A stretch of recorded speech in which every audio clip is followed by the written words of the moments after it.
Finally हमने Pandukeshwar cross किया और हम चल दिए बद्रीनाथ की तरफ।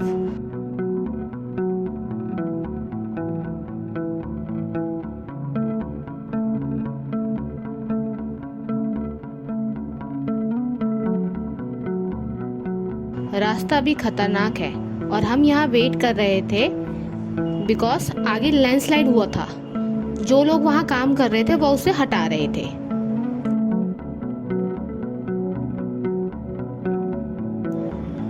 और जैसे ही रास्ता क्लियर हुआ हम चल दिए अपनी मंजिल की तरफ।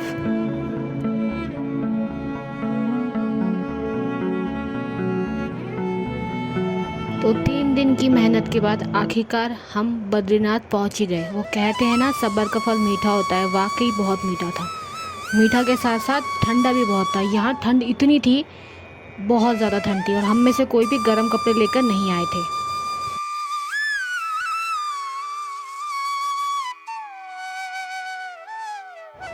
वैसे नज़ारे यहाँ के भी देखने लायक थे। पहाड़ के पीछे पहाड़ और उस पे बर्फ़ और एक सुंदर सा तालाब, बहुत ही सुंदर था।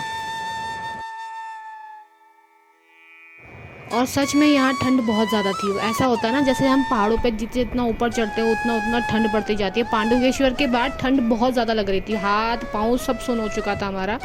और हम गर्म कपड़े तो लेकर ही नहीं आए थे, सोचा ही नहीं हमने गर्म कपड़े लाने की। तो ठंड में काँपते काँपते हम किसी तरीके से मंदिर के पास तक पहुँचे।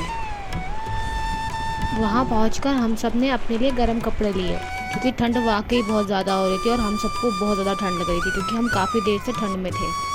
और फिर वहाँ बैठ के खाना खाया और नारायण के दूर से दर्शन किए, क्योंकि अभी मंदिर खुले नहीं थे। हम 1 बजे के आसपास पहुँचे थे और मंदिर खुलने का समय 3 बजे का था। तो हम वहीं पे 3 बजे से पहले ही हम थोड़ा सा मंदिर की तरफ चल दिए, क्योंकि मंदिर अभी थोड़ा सा दूर था और हमें थोड़ा सा और चलना था।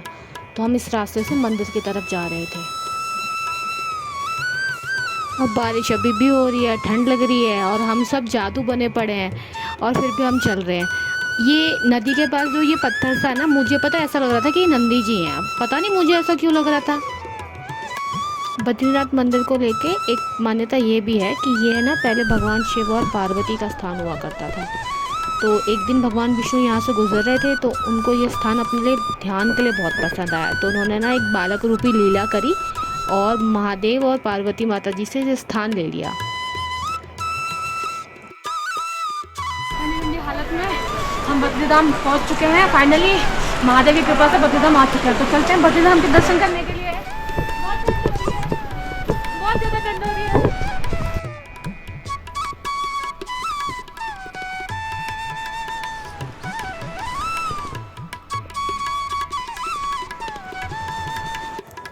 और ये जो रास्ता है, ये रास्ता तप्ता कुंड को जाता है। तप्ता कुंड से ना गर्म पानी निकलता है और लोग यहाँ पे आके स्नान करते हैं। और कहते ये भी है कि इस कुंड में स्नान करने से ना सभी बीमारियाँ दूर हो जाती हैं।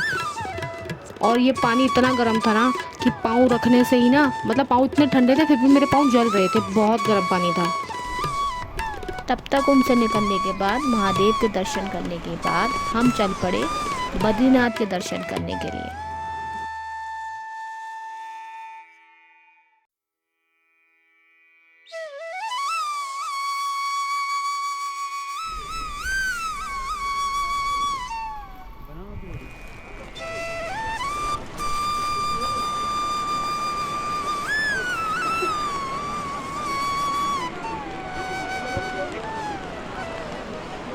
बद्रीनाथ के द्वार खुलने में अभी समय था और लोग यहाँ खड़े होकर उनका वेट कर रहे थे।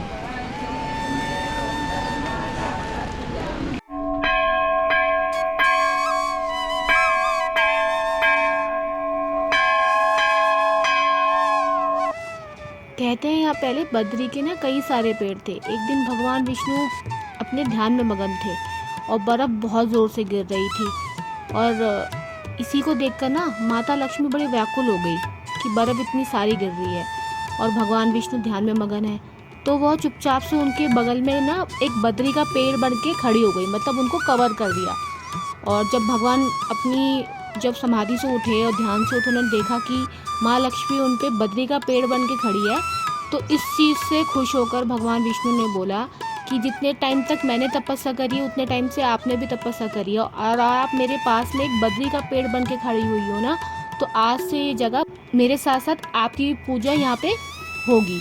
तो तब से इस स्थान का नाम बद्री धाम पड़ गया, बद्रीनाथ पड़ गया। तो फाइनली हम लोगों ने बद्रीनाथ के दर्शन कर लिए हैं।